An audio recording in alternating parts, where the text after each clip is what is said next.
From UFOs to psychic powers and government conspiracies, history is riddled with unexplained events. You can turn back now or learn the stuff they don't want you to know. A production of iHeartRadio.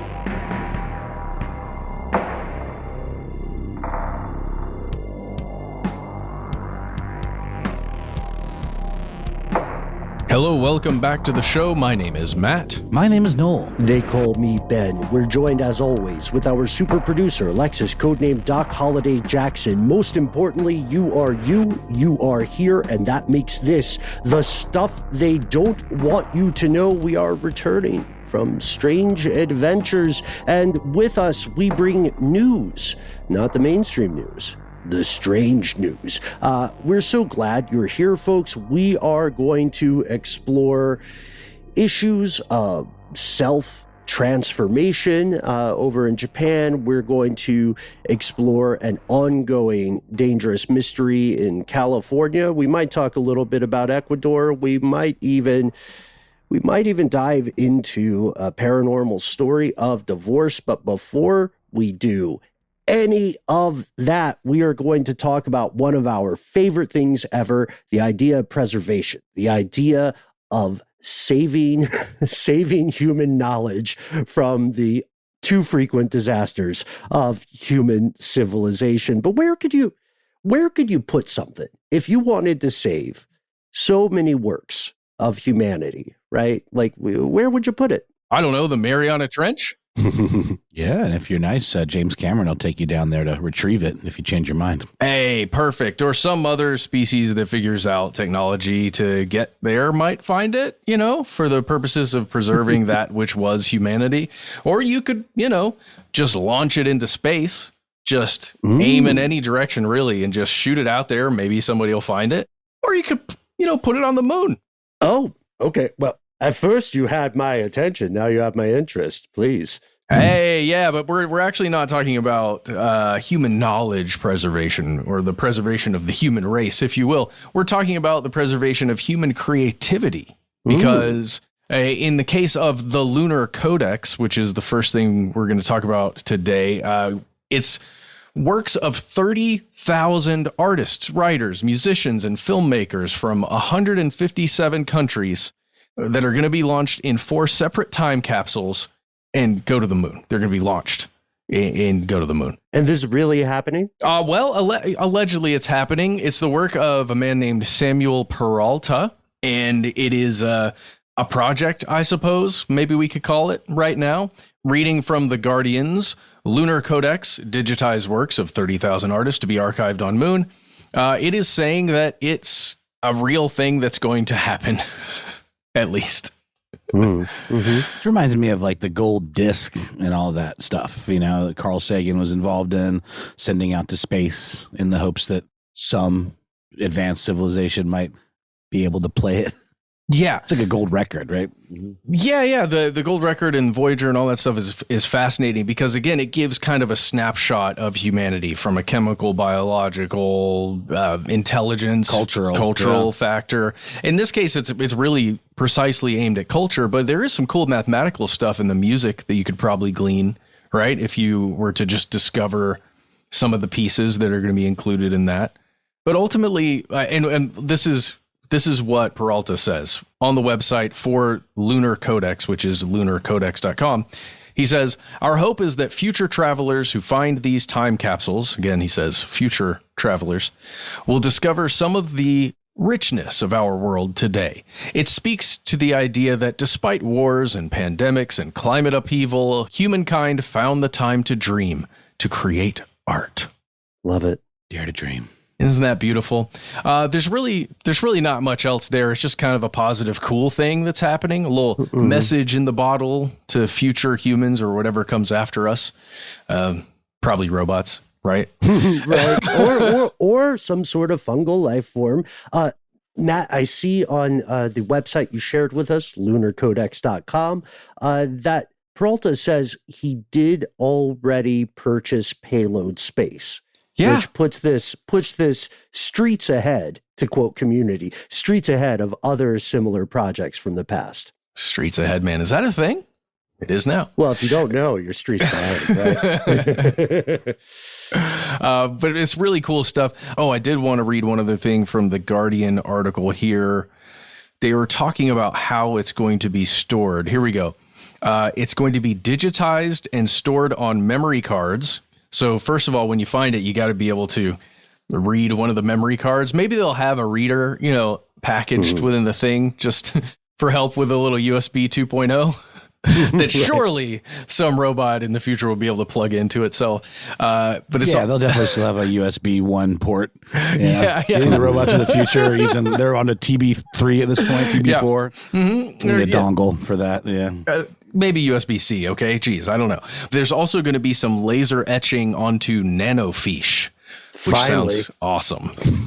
AKA tiny fish. Even tinier than micro. Yeah. Kind of. Sorry, whenever I hear fish, I just picture little swimmy boys, A little I know fish. it's not the same. Like a fish.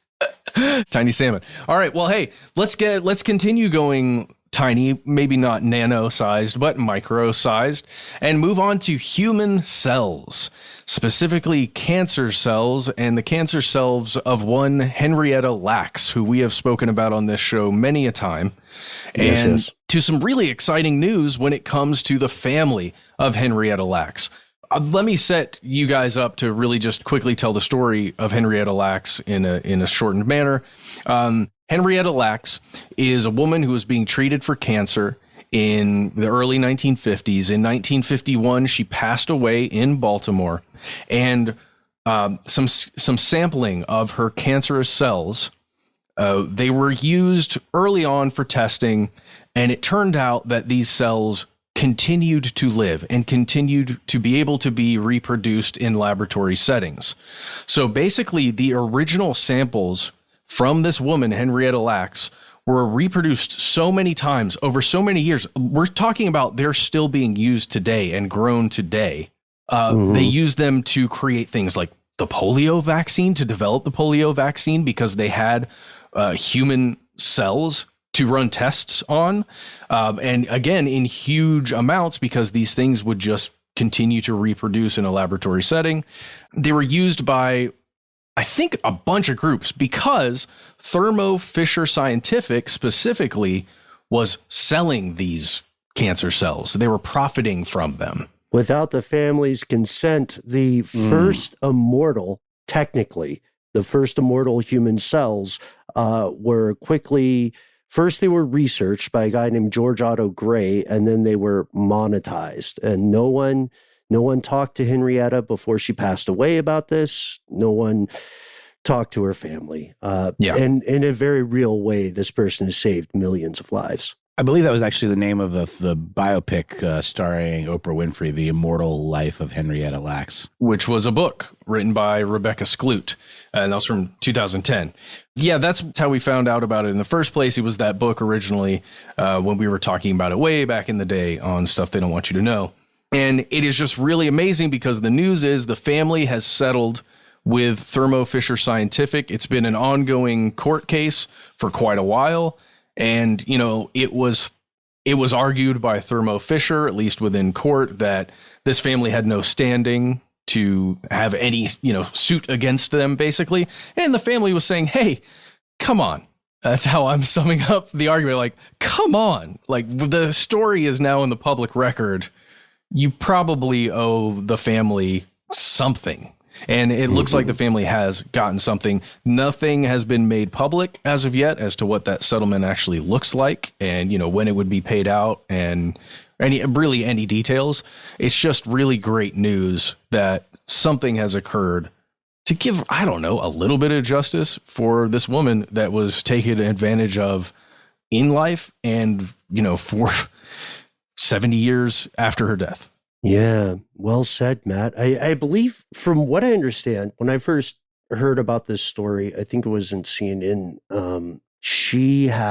her family has reached a confidential settlement. So there may be an NDA of some sort, which means the public may never know. But I saw a statement, I want to say, from Henrietta Lacks's grandson, that said on her 103rd birthday, we got justice. And it's a question, too. Full disclosure, folks, the three of us have birthdays in quick succession. And I wonder how birthdays count if you're Henrietta Lacks, because a part of you is still alive and saving the world. That's really weird. Question for another day. It's really weird. Guys, I don't have a lot else to add with either of these stories. I just think they're both actually pretty good news. And I appreciate that. Hope we all appreciate that. Agreed. So say we all. Yes. Much needed reprieve from the hellish news of late, for sure. Yes. Well, let's take a quick break, and we'll be right back after a word from our sponsors.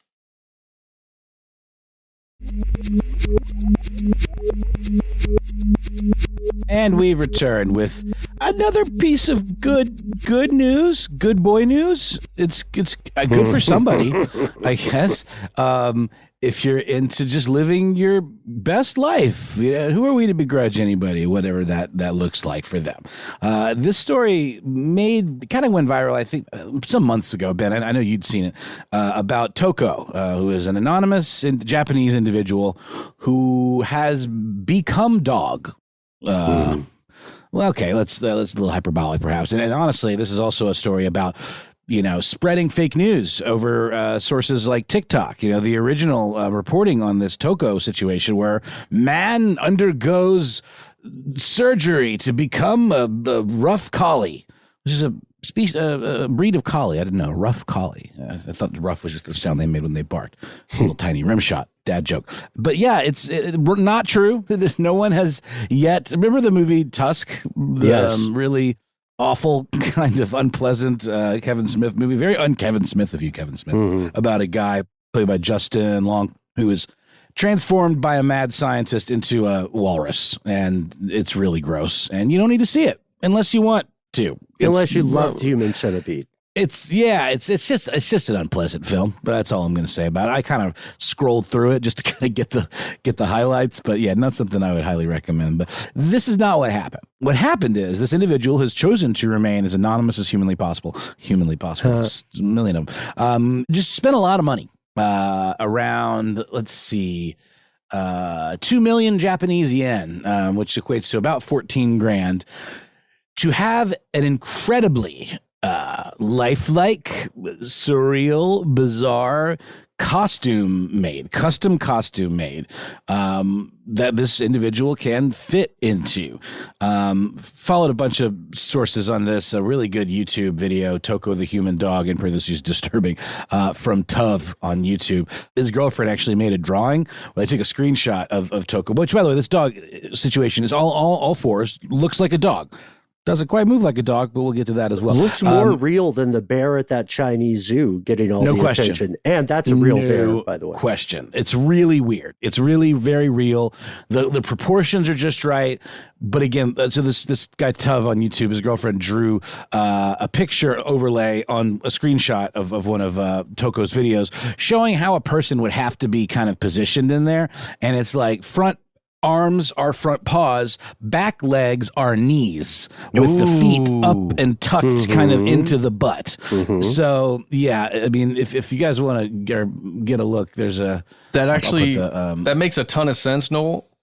Considering the movement that I've seen on YouTube. The movements, right. Okay, so you're looking at some of the same stuff. This Tuv video really collects it all pretty beautifully. And he goes to some not great lengths, because one thing about this guy, Toko, and I'm saying guy because the sound of this individual's voice seems to be a masculine voice. So this person, whatever, gender is irrelevant in general, but wants to remain anonymous.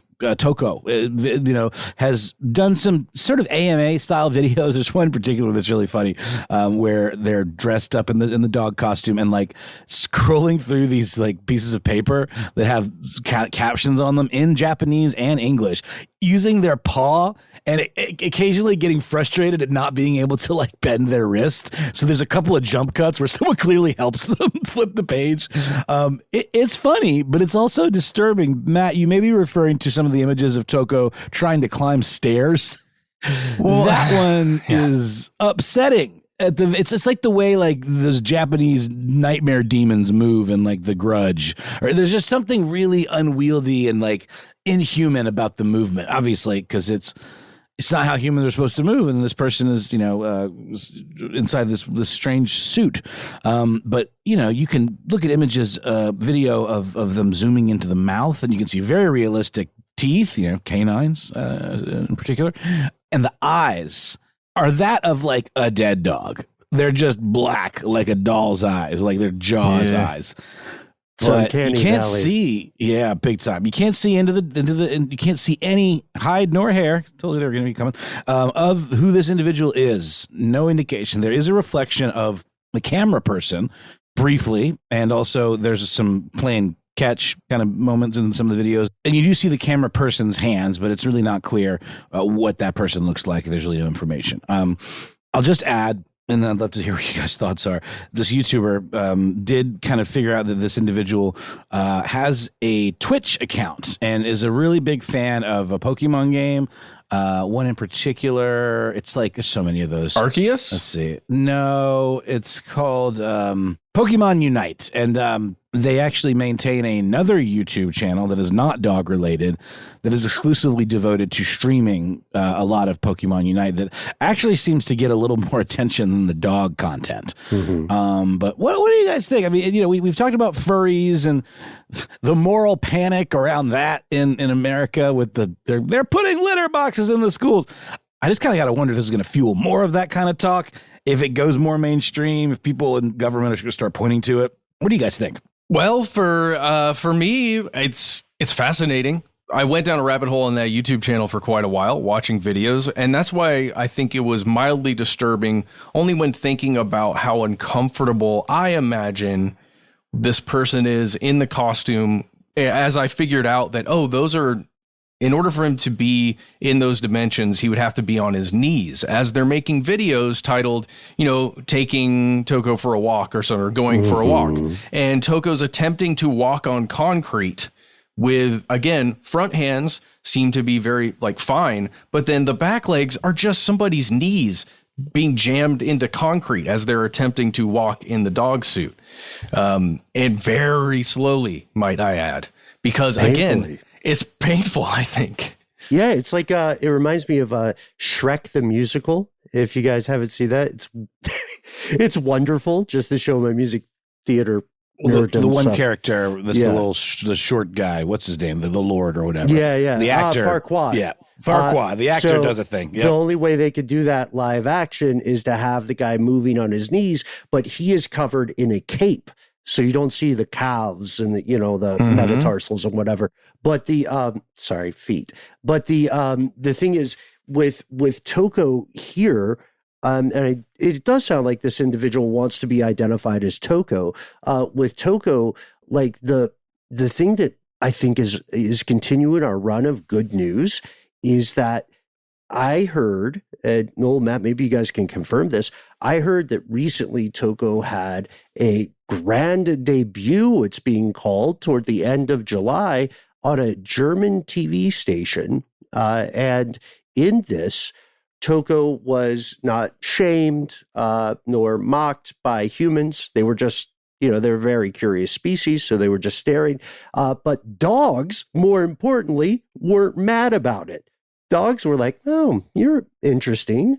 You maybe don't walk quite the same, but Toko passed the rough collie test. And I don't know, man, like to your point, yes, there will be cyclical moral panics about anyone who lives a life or has an identity that doesn't quite jibe with the status quo, especially in a culture like Japan, where the nail that sticks out shall be hammered down.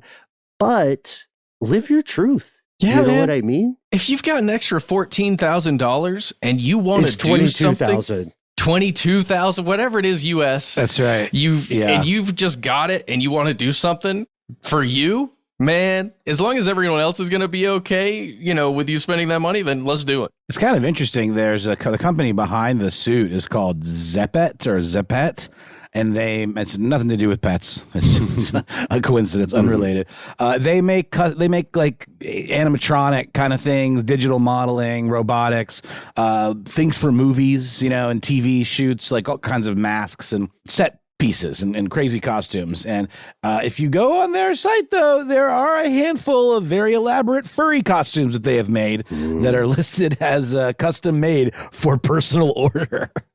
So you got to wonder if there's a flap somewhere. Okay, we don't have to go there. We don't have to go there. It's a good question, though. So maybe our fellow conspiracy realist can illuminate that for us. I just think, the thing is, Toko isn't hurting anyone, right, Noel? Toko's not a guard dog. Just their knees. Toko is hurting no one. They talk as well about the production cycle. The thing took 40 days to make. Oh, yeah. I mean, like really crazy amounts of labor and creativity go into this. I imagine that they designed it for Toko with some specifications. It was funny. There's a quote from him saying at one point that the people from the company did inform me that this may be difficult as the makeup of a collie's skeleton differs wildly from that of a human.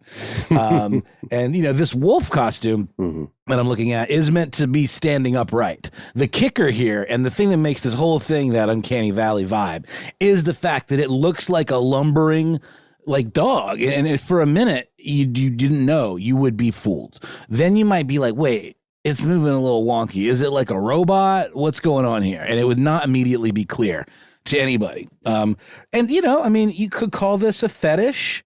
You could call this, perhaps there's some kind of sexual gratification involved. We know about certainly individuals that like to be dominated and put on leashes, and the idea of becoming a dog perhaps can be tied into that. This is not something that Toko has said. I'm not trying to psychoanalyze this person. I'm saying it's certainly part of what we think of when it comes to even like the Iggy Pop song, I Want to Be Your Dog, it's meant to be kind of an S&M type song.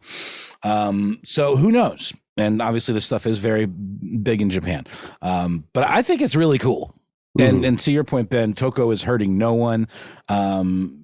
Seems to be just a matter of not wanting to blow up their spot and have people talking to him about it all the time. And I think it's cool to be able to remain anonymous, I was bummed when we found out who Daft Punk were. I think they maybe always knew who they were, but still, I like the idea of anonymity in pop culture and stuff. And it's so rare these days because everyone is just too oversharing. So that's that one. I don't know what else to add. I think it's awesome. And it is creepy. There are things about these videos that are a little okay, but all in all, I think it's just great. Well, wait, before we go to Noel, I got a question for you. For everybody, were you to become a Therianthrope, like a skinwalker, where you to be able to transform into an animal? Our friend across the Pacific made their choice. They would transform into a rough collie. Do you guys have animals that you would want to be able to change into? Oh, that's great. All I'm going to say is you might think that, but then what if all of a sudden you were transformed into that animal and it just didn't feel the way you thought it would feel at all, and you just kind of went insane immediately, where you just couldn't cope with it? That terrifies me. I was going to say flying squirrel, because they've got the best of both worlds. They can scamper around up and down the trees willy-nilly, and like sugar glider, whatever you want to call them. I think. But then all of a sudden you're one of those. Does your brain then become just like that? Like, is it a hybrid? I don't know. Matt, what do you, in this case, I think it's more, what kind of costume would you want Zeppet to design for you to make you look like a human version of a flying squirrel? Oh, you're not doing skin changing? Oh, we're doing full skin changes? Okay, cool. That's where I was going with it. Yeah. Okay, can we point out, I just had to say this out loud because it's been replaying in my mind since it happened.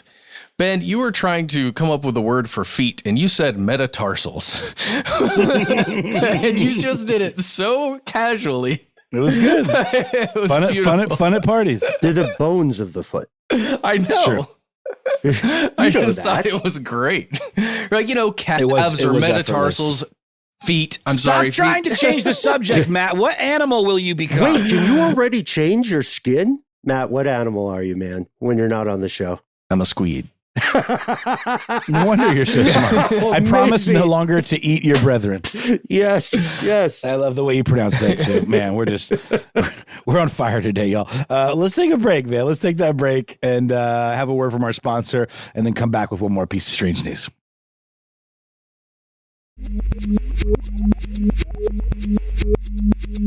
And we have returned, fellow conspiracy realists. Okay, so there is a place over in California that is now becoming a hotbed of intelligence speculation. Have you ever heard of a group called Flannery Associates, LLC? Yes. I have not. When I saw this story, I thought it had something to do with Flannery O'Connor. Me too, man. I was hoping. Okay. I was hoping. Severely underrated author, even though she is canonical. This group, Flannery O'Connor, for a while has been buying up. No, you said I this did group. say, no, keep it. That's how close the association is. Okay. So okay. nothing to do with Flannery O'Connor, just like Zeppet in Japan have nothing to do with pets. Flannery Associates, Limited Liability Corporation, has been quietly buying up thousands and thousands of acres of farmland in Solano County. Solano County, for those of us playing along at home, is associated with Travis Air Force Base for the USAF. The thing is, okay, LLCs buy land all the time. Corporations, business entities, investment entities, they buy up commercial and residential land all the time in the United States, such that it's becoming a huge problem for anybody under 40 who wants to one day buy a house. Atlanta is ground zero for some frankly predatory actions by groups like BlackRock.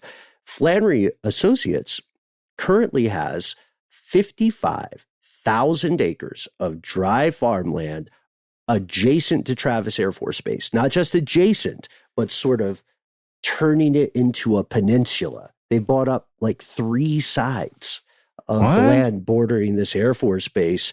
The purchases started in 2018. They're continuing as we record today. That's at least $800 million as of July 30th. So like just a few days ago as we record. And here's the kicker. If you ask the local authorities, hey, who is Flannery Associates? The one thing they can tell you with some degree of certitude is that it's probably nothing to do with Flannery O'Connor. Common misconception, they would say. The thing they cannot tell you is essentially everything else. They have no idea who owns it. I did a little bit of digging. I've got some like half-assed answers, frankly, but they're not answers to my satisfaction. If you ask the federal officials, who, you know, if you ask the U.S. Air Force and so on, then their public statement is that they don't know. Everyone is collectively shrugging. Yes.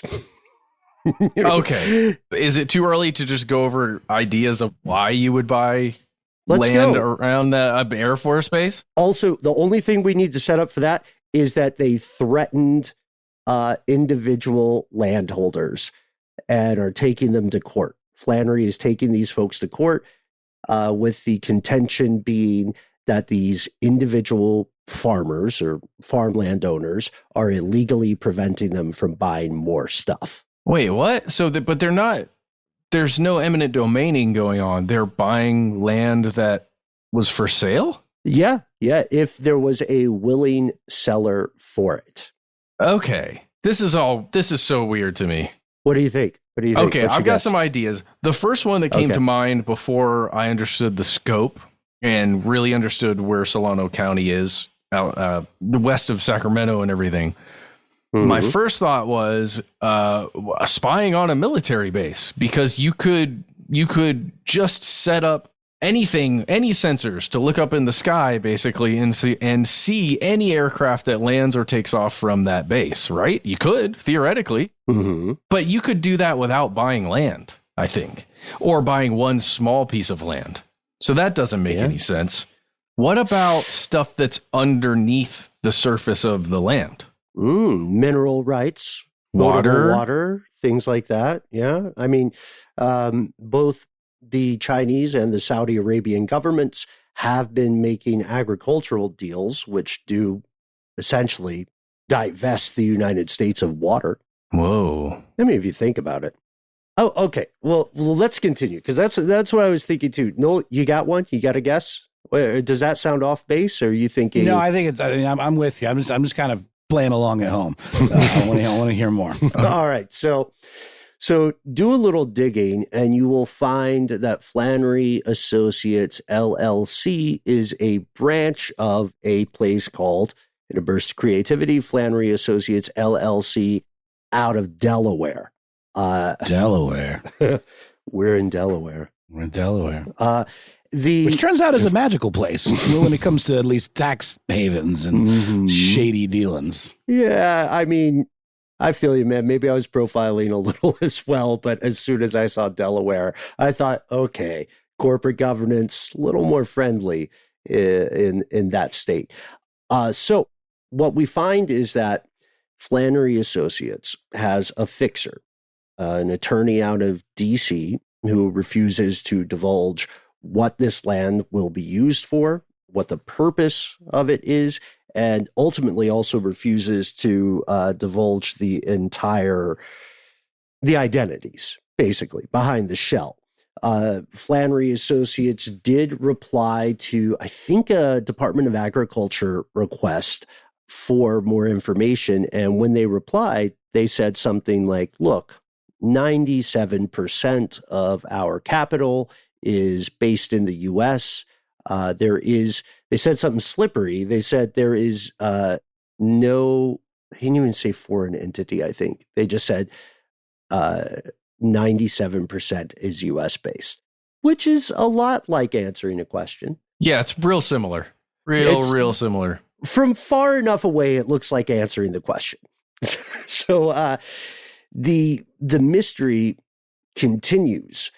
Officials don't know. People have contacted Congress about this, House representatives, senators, etc., and no one is sure what's happening. We do know some existing laws, and we do know some existing public facts that have already been out there before this company formed. Oh, also, this LLC, pretty young. Stuff they don't want you to know, not just as a show, but as a podcast, is older than Flannery Associates LLC. It incorporated in 2018, and it's just been blowing up. So we know that the offers Flannery has been giving people in this area near Travis Air Force Base are way above asking price, way above what you would expect for this raw agricultural land, or dry farmland, as they would call it. We also know that this agricultural land has restrictions on its use in Solano County, meaning that if you buy this stuff, you can't immediately build, a string of those live, laugh, love mixed use condo developments or whatever. That's nice. Yeah. Well, there's that, sure.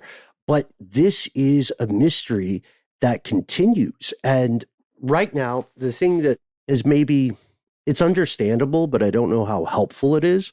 When you do see reporting on this, you'll often see people raising the flag of xenophobia, SINO phobia, meaning anti-Chinese sentiment. And they'll say, oh, rabble, rabble, rabble, the Chinese are taking over this Air Force base and stuff like that.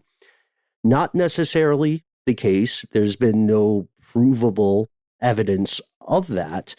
But I have a guess on the mystery if you guys want to hear it. Is it the government itself? Well, did you mention that some federal officials have told news stations that they are, quote, highly skeptical about this company's intents? Yes. Yeah. As reported in in Politico and The Hill, when congressional folks have been asked about this, Representative John Garamendi's district includes the base, is one of the people who says similar things. Like, why is this secretive organization buying up all the land? I love that you bring this up, Noel, because it sounds like, at least publicly, the folks we pay to represent us in U.S. government are just as clueless, and they think something's up. But how much of that is theater? How much of that is sincerity? What do you think? Theater of the mind, man. All theater is theater of the mind, right? It's true. So okay, there's another thing. Sacramento sees a ton of air traffic. It's known across the world. It's home to some critical military ops. It's also currently deeply involved in the effort to transport stuff into Poland for the ongoing war in Ukraine, which makes some other folks say, hey, maybe this is a Russian operation. I want to go back to your question, Matt. Is it Uncle Sam not knowing what its left hand is doing when people ask the right hand something? They couldn't get a budget to expand the Air Force Base. So they're like, fine, we'll use our black budget and we'll just buy all the land and then we'll start moving stuff onto it. And we'll be like, oh, we're associated with Flannery Associates now. No, I'm just joking. I have no idea. But that would just be a move for some reason. I don't know why, but like there's been some kind of leak. Yeah, 4D chess is just buy all the land so nobody can bother us anymore. Mm-hmm. Here's my going concern on this. I think it is, I have to be careful with this one. There is a strong, what we could call non-zero likelihood that intelligence does know, U.S. intelligence does know exactly who is doing this and why.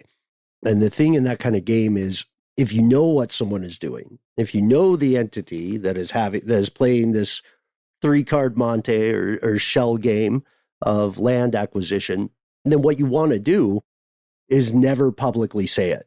What you want to do is let them keep digging the hole, right? You want them to get more and more comfortable and be more and more acclimated, right? And to think they got away with it. And then that's an opportunity for you to feed false information. So maybe, but in both, Matt, in both your example and in the example that I'm doing, in these thoughts experiments, we are assigning a great deal of, wait for it, intelligence to these actors. One thing that is more frightening than any conspiracy in the world is, as our old pal Dan Harmon said, the idea that there's no one at the wheel. What if it is? What if there's a secret organization of Flannery O'Connor stans? You know what I mean? And all they want to do is take over Travis Air Force Base so they can cosplay good country people and a good man is hard to find and all those hits. I think maybe that's least likely. Maybe, but that's the thing. Without enough information, it is currently not something we can solidly confirm, and it's not something we can solidly deny. In fact, I would posit this is textbook stuff they don't want you to know. We're going to keep this one short. There was a ghost divorce we didn't get to, but the course of true love never did run smooth, as they say. There was massive chaos in Ecuador, which did not get reported widely in U.S. news outside of Univision, which I think all of us should be watching more often. The thing that we want to walk away with is this. We want your help, folks. If you could change into an animal, what animal would you change into? If you could put something on the moon for posterity, a creative work, what would it be? It's okay if it's a description of the animal you want to change into.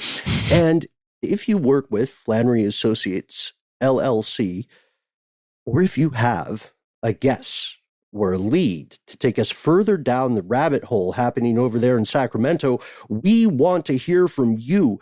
Join us. You know, as the old proverb goes, if you want to move fast, move alone. If you want to move far, move together. So we can't wait for you to be part of the team Tell us your thoughts. You're the most important part of the show. We try to be easy to find online. It's true. You can find us online at the handle Conspiracy Stuff, where we exist on Twitter. So I'm just going to keep calling it that. And YouTube, and also Facebook. That's the one where we have our Facebook group. Here's where it gets crazy. Conspiracy Stuff Show is what you will find us as on Instagram and TikTok. Hey, do you like calling people and talking with your mouth on your phone? Call 1-833-STDWYTK. It's a voicemail system. You've got 3 minutes. Give us a cool nickname and let us know if we can use your message and voice on the air. If you don't want to do that, why not send us a good old-fashioned email? We are conspiracy@iHeartRadio.com.